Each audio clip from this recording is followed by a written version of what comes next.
Students, हम पिछले video की श्रृंखला से जो पढ़ने जा रहे हैं, आज उसी को मैंने एक सेंट्रलाइज या एक ये कहिए एक एकीकृत रूप में, ताकि आपको पूरी तरह से अच्छी तरीका से वेन डायग्राम समझ में आता है। वेन डायग्राम पढ़ रहे थे जब हमने देखा था, ये सभी मैंने वीडियो के अलग अलग हिस्सों में आपको समझाए थे। आज मेरा ये प्रयास रहेगा इस वीडियो के माध्यम से, वीडियो की जो हमारी श्रृंखला चल रही है, इस कक्षा का हमारा उद्देश्य क्या रहेगा। इस क्लास का उद्देश्य ये रहेगा कि एक साथ जो भी वेन डायग्राम के, वेन रेखा चित्र के जितने भी डायग्राम बनते हैं उसको एक साथ पढ़ने का हम प्रयास करेंगे। सबसे पहले हमने देखा था कि मैंने आपको यहाँ से शुरुआत की थी वेन डायग्राम से पहले, जब हम निरपेक्ष निरुपाधिक तर्क वाक्य पढ़ रहे थे तो मैंने क्या कहा, निरपेक्ष निरुपाधिक तर्क वाक्यों को पहले प्रतीक दिया, उन प्रतीकों को रेखा चित्रों में बदला, रेखा चित्रों में बदलने के साथ जो ये श्रृंखला चली आ रही थी, आज वापस उसको रिवीजन के तौर पे देखते हैं। और फिर हम क्या करेंगे, वेन डायग्राम के माध्यम से निरपेक्ष निरुपाधिक तर्क वाक्यों को देखते हुए निरपेक्ष न्याय युक्तियों की वैधता जांचेंगे, उन क्वेश्चंस को सोल्व करेंगे, देखेंगे वेन डायग्राम के माध्यम से किस प्रकार ऐसा किया जा सकता है। तो सबसे पहले हमने यहाँ से शुरुआत करते हैं।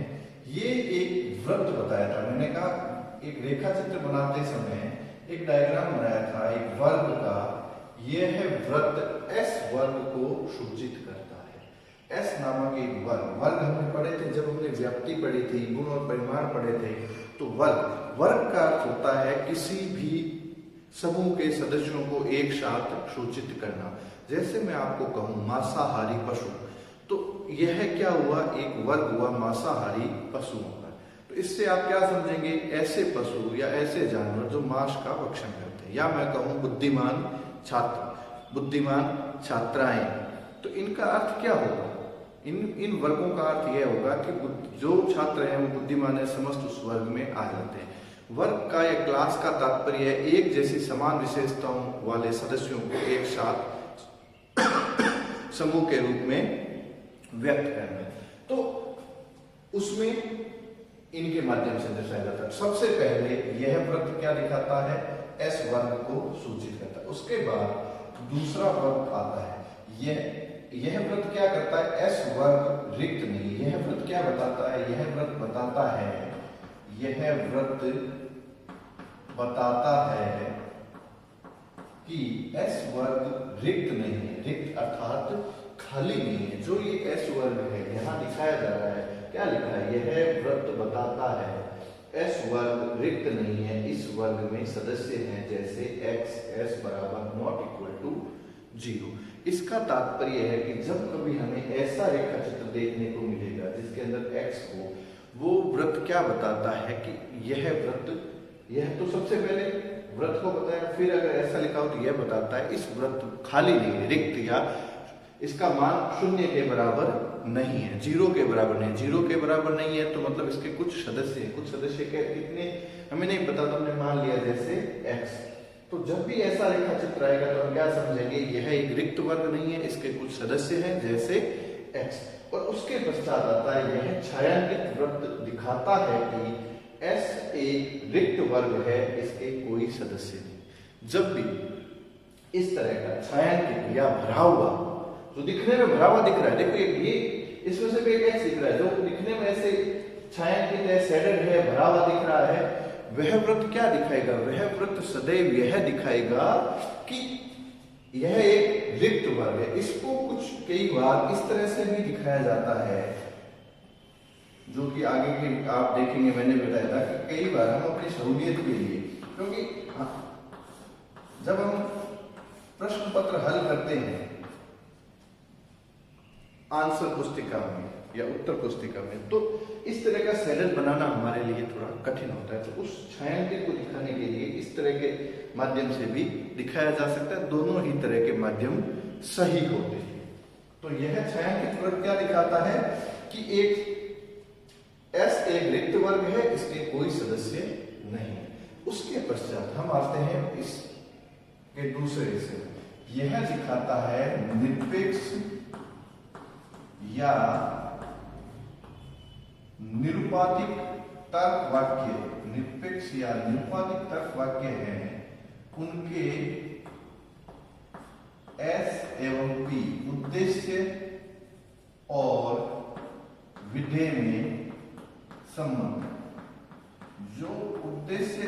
विधेय में संबंध होता है निरपेक्ष तर्क वाक्य के उद्देश्य और विधेय में। उद्देश्य और विधेय हम सभी जानते हैं। उद्देश्य का तात्पर्य अगर आपके 2 नंबर में परीक्षा में आ जाए, उद्देश्य किसे कहते हैं, तो हम क्या कहेंगे, किसी निरपेक्ष तर्क वाक्य में जिसके बारे में बात की जाती है उसे उद्देश्य कहा जाता है, उसे सब्जेक्ट कहा जाता है। विधेय निरपेक्ष तर्क वाक्य के उद्देश्य पद के बारे में या उद्देश्य पद के विषय में जो कुछ कहा जाता है उसे निरपेक्ष तर्क वाक्य का विधेय या प्रेडिकेट कहते हैं। तो इनमें संबंध दिखाने के लिए एक निरपेक्ष तर्क वाक्य में हम जानते हैं केवल और केवल 2 ही पद होते हैं। एक पद उद्देश्य जिसको हमने शॉर्ट फॉर्म में एस लिख रखा है सब्जेक्ट का, दूसरा विधेय जिसको वी या प्रेडिकेट संक्षिप्त रूप में लिख रखा है। तो जब इनका संबंध हम दिखाते हैं तो इस तरह से दिखाते हैं, आपस में संबंधित है तो 3 हिस्से बनते हैं। एक इस तरह का डायग्राम बनता है, इस तरह का डायग्राम बनता है जिसमें आप देखेंगे 3 भाग बनेंगे, पहला, दूसरा और तीसरा। पहला भाग वह होगा जो केवल और केवल उद्देश्य का हिस्सा होगा, केवल और केवल उद्देश्य का हिस्सा होगा, लेकिन विधेय इसमें नहीं होगा। दूसरा हिस्सा ऐसा होगा जहां उद्देश्य भी होगा और विधेय भी होगा। और तीसरा हिस्सा होगा जो केवल विधेय का होगा और इसमें उद्देश्य नहीं होगा। यह जो ऊपर में एक निशान लगाया है बार का, यह उस पद को निषेध करता है। यह हुआ एक निरपेक्ष तर्क वाक्य के उद्देश्य और विधेय के संबंध को जब हम रेखा चित्र के माध्यम से बताते हैं तो कुछ इस तरह का रेखा चित्र बनता है।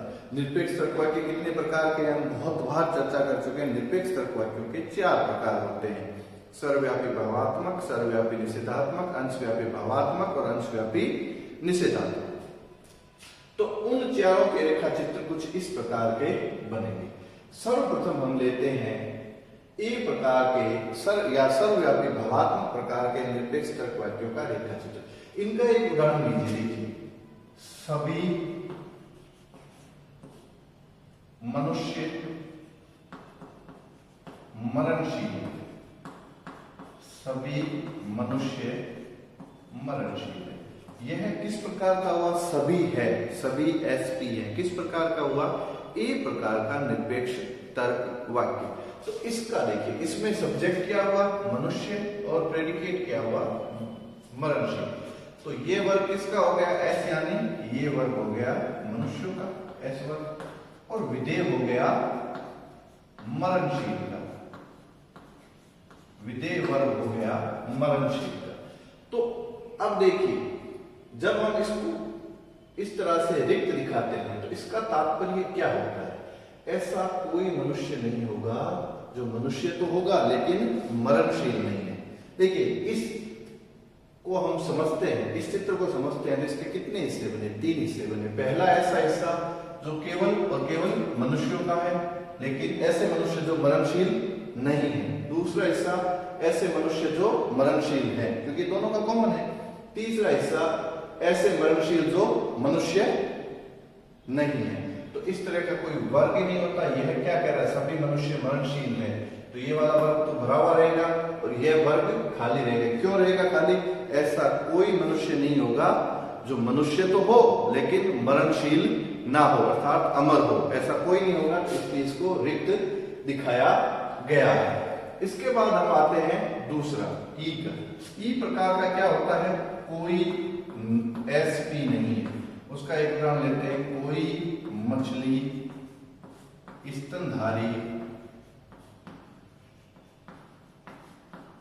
नहीं है, कोई मछली स्तनधारी नहीं है। इसमें सब्जेक्ट क्या हुआ, मछली, स्तनधारी क्या हुआ, प्रेडिकेट। ये लिखा हमने जी, सब्जेक्ट मछली, प्रेडिकेट स्तनधारी। यह क्या कह रहा है कि मछलियों का जो वर्ग है वो स्तनधारी वर्ग में नहीं होगा, या स्तनधारियों का वर्ग मछलियों में नहीं होगा। अर्थात ऐसी कोई भी मछली नहीं होगी जो स्तनधारी के वर्ग में भी आती है, या ऐसा कोई भी स्तनधारी नहीं होगा जो मछलियों के वर्ग में आएगा। अर्थात दोनों के कॉमन भाग को खाली दिखाया गया है। कॉमन भाग को रिक्त क्यों दिखाया गया है, यह वर्ग किनका है, मछलियों से संबंधित है, यह वर्ग किन से संबंधित है, स्तनधारियों से संबंधित है। और ये 2 नंबर वाला जो मछली भी हो स्तनधारी भी हो, लेकिन ऐसा संभव नहीं है। इसलिए ई तरह के तर्क वाक्यों का रेखा चित्र में यह सदैव रिक्त या खाली दिखाया जाता है। उसके बाद हम आते हैं आई तरह के तर्क वाक्यों में। आई तरह के तर्क वाक्यों का उदाहरण देखिए, लेते हैं कुछ एसपी है, कुछ दार्शनिक, कुछ दार्शनिक धार्मिक नेता है, कुछ सब्जेक्ट प्रेडिकेट, कुछ एसपी है, कुछ दार्शनिक धार्मिक नेता है। तो यह वर्ग बन गया दार्शनिक का और यह बन गया धार्मिक नेता का।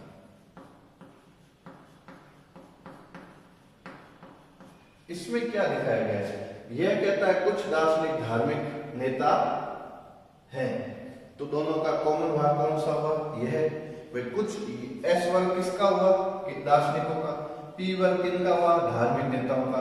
तो एक नंबर हिस्सा तो उन दार्शनिकों का होगा जो धार्मिक नेता नहीं है। 3 नंबर वर्ग उनका होगा जो धार्मिक नेता जो है दार्शनिक नहीं है। 2 नंबर वर्ग जो कॉमन है, जो दार्शनिक भी होगा धार्मिक नेता भी होगा, उनको हमने दिखा दिया एक्स। एक्स मैंने क्या बताया? जब भी एक्स लिखा हुआ आएगा तो क्या होगा? यह रिक्त वर्ग नहीं है, इसके सदस्य है।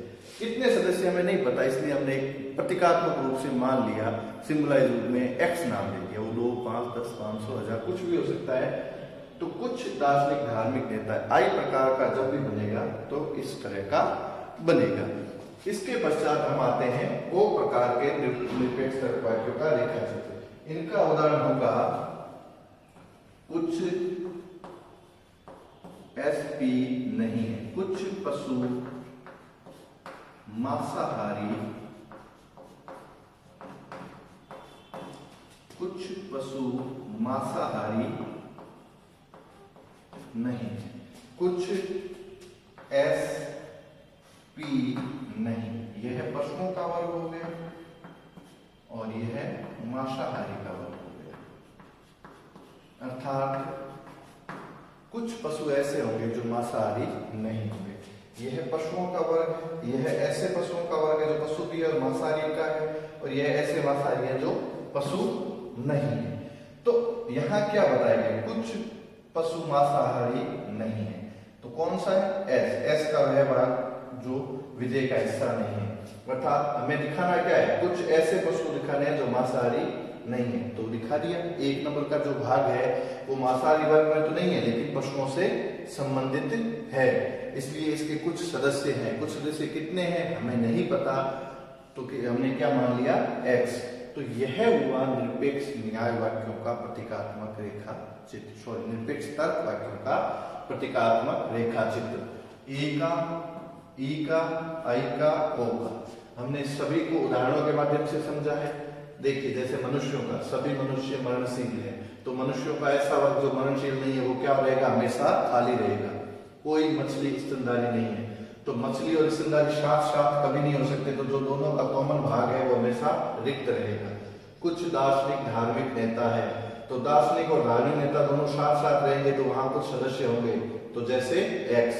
कुछ पशु मांसाहारी नहीं है, वह वर्ग जहां पशुओं का वह वर्ग जो मांसाहारी नहीं है वह सदैव क्या रहेगा? वहां कुछ सदस्य रहेंगे एक्स। इसी को शॉर्ट रूप में यहां देखिए एस और पी, जैसे कि मैंने आपको बताया निरपेक्ष तर्क वाक्य में उद्देश्य और विधेय, हमें उद्देश्य विधेय एस पी पर ही ध्यान रखना है। उसकी जगह कौन से शब्द प्रयुक्त हैं उन पे ध्यान नहीं देना। यहां यह आ सकता था कुछ कुत्ते घोड़े हैं, कोई गधा मनुष्य नहीं है, कुछ मनुष्य, कुछ छात्राएं बुद्धिमान नहीं। इस तरह से शब्द बदलते जाएंगे, लेकिन हमारा ध्यान किस पे रहेगा? उद्देश्य और विधेय, सब्जेक्ट और प्रेडिकेट। उसके बाद आते हैं आकृतियां या फिगर। फिगर को मैंने यह बताया था, जब हम फिगर्स पढ़ रहे थे तो आपको मैंने बताया था न्याय वाक्य में मध्यम पद, निरपेक्ष न्याय वाक्य पढ़ा था, उसमें हमने 3 पद पढ़े थे, उद्देश्य, विधेय और मध्यम। यहां जो मैंने नाम लिखे हैं आपको फिर सलाह के लिए लिखता हूं। एस का अर्थ है उद्देश्य, क्यों है आपको हम पहले ही चर्चा कर चुके हैं, एस यानी सब्जेक्ट। पी का विधेय और एम का मध्य, मिडिल टर्म। सब्जेक्ट, प्रेडिकेट और मीडियम। यह हमने देखा था फिगर मध्यम पद की स्थिति। न्याय वाक्य हमने जब पढ़ा था, निरपेक्ष न्याय वाक्य या निरपेक्ष न्याय युक्ति हमने जब पढ़ा था, तो हमने देखा था निरपेक्ष न्याय वाक्य या निरपेक्ष न्याय युक्ति 3 निरपेक्ष तर्क वाक्यों से मिलकर बनी होती है, जिसमें 2 निरपेक्ष तर्क वाक्य आधार वाक्य के रूप में होता है और 1 निरपेक्ष तर्क वाक्य निष्कर्ष के रूप में होता है। इसके अलावा उसकी एक और विशेषता थी कि उसमें केवल और केवल 3 ही पद होते हैं, 3 से अधिक पद नहीं होते, कम से कम 3, अधिक से अधिक 3। उन 3 पदों के नाम थे, हमने पढ़े थे, उद्देश्य, विधेय और मध्यम। प्रत्येक पद निरपेक्ष न्याय वाक्य में 2 बार प्रयुक्त होता है। तो उसी को रूप देते हुए क्या बनाया, 4 आकृतियां बनती है। पहला आधार वाक्य, दूसरा आधार वाक्य और निष्कर्ष। पहला आधार वाक्य, दूसरा आधार वाक्य और तीसरा आधार वाक्य, या इसको हम कहेंगे निष्कर्ष। 2 आधार वाक्य होंगे और तीसरा निष्कर्ष होगा।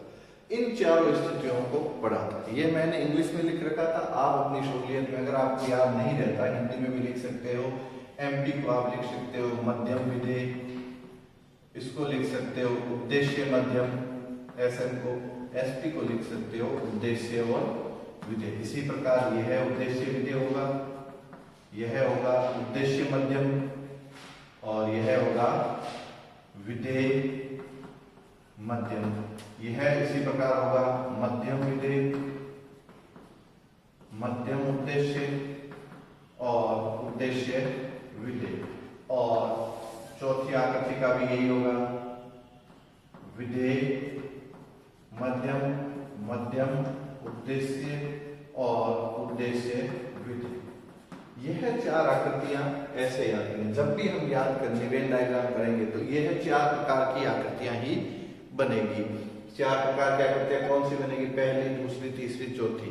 इनको हम इनको याद करना है। आपको याद एकदम आसान है। आप देखिए कुछ भी नहीं है, एमपी, एसएम, एसपी, यहां से अगर आप ऐसे याद करोगे तो कुछ भी नहीं। पहला एमपी है तो फिर पीएम है, फिर एमपी है तो पीएम है, या ऐसे याद कर सकते हो MP, SM, SP, PM, SM, SP, MP, MS, SP, PM, MS, SP. या आपको हिंदी में याद रहे तो मैं भी, वी में, मैं भी, वी में, ऊ में, ऊ में, मैं ऊ, वी, ऊवी, ऊवी, ऊवी। नीचे तो निष्कर्ष में तो सदैव उद्देश्य और विधेय ही रहेगा। इसके पश्चात अब हम आते हैं जॉन वेन के रेखा चित्र। अभी तक हमने निरपेक्ष तर्क वाक्य देखे थे। निरपेक्ष तर्क वाक्य में हमने देखा था केवल 2 ही पद होते हैं। 2 ही पद होते हैं तो उनके उद्देश्य और विधेय को इस तरह से 2 वर्गों के माध्यम से दिखाया गया था, या 2 वृत्त के माध्यम से दिखाया गया था। 2 वृत्त इसलिए दिखाए गए थे, यहाँ 2 ही प्रकार के वर्ग बनते, एक उद्देश्य पद का वर्ग और एक विधेय पद का वर्ग। लेकिन निरपेक्ष न्याय वाक्य, निरपेक्ष न्याय युक्ति में हमने देखा था 3 पद होते हैं, वहां 3 पदों के वर्ग होते थे। उनको दर्शाने के लिए निरपेक्ष न्याय युक्ति के, निरपेक्ष न्याय युक्ति के उद्देश्य, विधेय, मध्यम पदों के संबंध को दिखाने के लिए इस तरह का एक रेखा चित्र बनता है। क्योंकि यहाँ 3 पद हैं तो 3 प्रकार के, 3 पदों के तीनों के अलग अलग वर्ग बनेंगे। उन तीनों वर्ग को दिखाने के लिए कुछ इस तरह का रेखा चित्र बनेगा। पहला, अब इस तरह के रेखा चित्र को मैंने वापस आपको पूरा समझाया ही था। इस तरह के रेखा चित्र में देखिए, यह किसका बना, उद्देश्य पद का, यह किसका बना, विधेय पद का, और यह बना मध्यम पद का। तो जिस तरह यहाँ देखिए निरपेक्ष तर्क वाक्य में 3 भाग होते थे, लेकिन जब हम निरपेक्ष न्याय युक्ति या न्याय वाक्य में देखेंगे तो वहां कुल 8 भाग बनेंगे, कुल 8 भाग बनेंगे। इन 8 भागों को देखिए इस तरह से देखिए। जो सबसे 1 नंबर का भाग है वह केवल और केवल उद्देश्य वर्ग, ऐसा हिस्सा है जो केवल और केवल उद्देश्य वर्ग में है। इसमें मध्यम और विधेय इसका हिस्सा नहीं है। इसको आप देखोगे तो ये उद्देश्य वर्ग का भी है, विधेय वर्ग का भी है, लेकिन यहाँ मध्यम का भाग नहीं है। अब आप इस पर्टिकुलर एक विशेष इस जगह को देखोगे तो यहाँ सिर्फ और सिर्फ विधेय वर्ग है, उद्देश्य और मध्यम नहीं है। जब हम इस चौथे नंबर हिस्से को देखेंगे तो वह क्या होगा, यहाँ उद्देश्य भी है, मध्यम भी है, लेकिन विधेय नहीं है। 5 नंबर एक ऐसा हिस्सा है जो उद्देश्य, विधेय और मध्यम तीनों का कॉमन है। तीनों ही जगह यहाँ आते हैं, उद्देश्य भी आता है, विधेय भी आता है और मध्यम भी आता है। 6 नंबर वह भाग है जहां विधेय 6 नंबर वह भाग है जहां विधेय और मध्यम तो है लेकिन उद्देश्य नहीं है। और 7 नंबर एक ऐसा हिस्सा है जो केवल और केवल मध्यम पद का भाग है, उद्देश्य पद और विधेय पद का भाग नहीं है। और अंत में आठवां भाग वह भाग है जो ना तो उद्देश्य का है, ना विधेय का है और ना ही मध्यम पद, अर्थात इन तीनों से ही अलग है। यह निरपेक्ष न्याय युक्ति के उद्देश्य, विधेय और मध्यम पद के संबंध को दिखाने का कुछ ऐसा रेखा चित्र बनता है। यहाँ आपको पुस्तकों में इस तरह का पार्टीशन नहीं मिलेगा, ये आप लोगों की सहूलियत के लिए, सहूलियत इसलिए कि आपको आसानी से समझ आ जाए। इसके साथ साथ मैंने आपको यहाँ यह भी बताया था कि उद्देश्य पद में कौन कौन से आते हैं, 1, 2, 4, 5, विधेय पद में 2, 3, 5 और 6, मध्यम पद में 4, 5, 6 और 7। ये देखिए उद्देश्य पद 1, 2, 4 और 5 सब्जेक्ट, या मैं यहाँ लिख सकता हूँ उद्देश्य, इसको शॉर्ट रूप में पू भी लिखा हुआ है, P यानी विधेय, इसको मैं V में भी लिख सकता हूँ। और तीसरा है M यानी मध्यम या फिर म, जो भी सही लगे मुझे। तो यहाँ देखिए पहला, दूसरा, चौथा और 5वां उद्देश्य वर्ग में आ रहा है, दूसरा, तीसरा, 5वां और 6वां विधेय में आ रहा है, और चौथा, 5वां, 6वां और 7वां मध्यम पद का हिस्सा है। उद्देश्य पद के भाग यह है, विधेय पद के भाग यह है और मध्यम पद के भाग यह है। तो इस एक पूरे इसको एक सेंट्रलाइज सिस्टम मैंने इसलिए किया कि अगर हमारी फिजिकल क्लासेज होती तो हम आसानी से आमने सामने बैठ के क्वेश्चन आंसर करके समझ सकते थे, लेकिन यहाँ जो व्यवस्था चल रही है ऑनलाइन कक्षाओं की, उसको देखते हुए उसको मैंने एक सेंट्रलाइज एक साथ शब्द ला दिए ताकि आपको पूरा एक साथ समझ आ जाए। आप ऐसा भी कर सकते हो कि इसका आप स्क्रीनशॉट लेके अपने सामने रख सकते हो, जब आप क्वेश्चन सॉल्व करोगे तो इसकी एक फोटो लेके स्क्रीनशॉट लेके रख सकते हो, जिससे कि जब भी आप वेन डायग्राम में क्वेश्चन करोगे आपको पूरा आसानी से समझ आ जाएगा। और मैं चाहूंगा सभी छात्राएं इसका एक स्क्रीनशॉट ले ले इस पूरी स्क्रीन का, ताकि हमें जब मैं वेन डायग्राम के क्वेश्चंस आपको समझाऊंगा तो आपको आसानी से ये पूरा समझ आ सके। अब वेन रेखा चित्र का प्रयोग कैसे करते हैं उसको हम वीडियो में अगली श्रृंखला में देखेंगे। आज आप लोग यह करिए कि इसको पूरे को अच्छे से देख लीजिए, अच्छे से समझ लीजिए, और कोई भी आप दिक्कत हो मुझे मैसेज कीजिए। लेकिन इसमें एकदम मैं फिर देखिए फास्ट रिवीजन आप लोगों के लिए कर देता हूँ। सबसे पहले वृत्त बने, फिर एक निरपेक्ष तर्कवाक्य का रेखा चित्र बना जिसमें उद्देश्य और विधेय बने, फिर चारों निरपेक्ष तर्कवाक्यों के हमने रेखा चित्र बनाए, इनके साथ साथ इनकी आकृतियां बनाई। आकृतियां कैसे बनती है, मध्यम पद की सहायता से, और उसके पश्चात एक निरपेक्ष न्याय वाक्य के जो 3 पद होते हैं उनका आपस में संबंध दिखाते हुए एक रेखा चित्र बनाया। Thank you.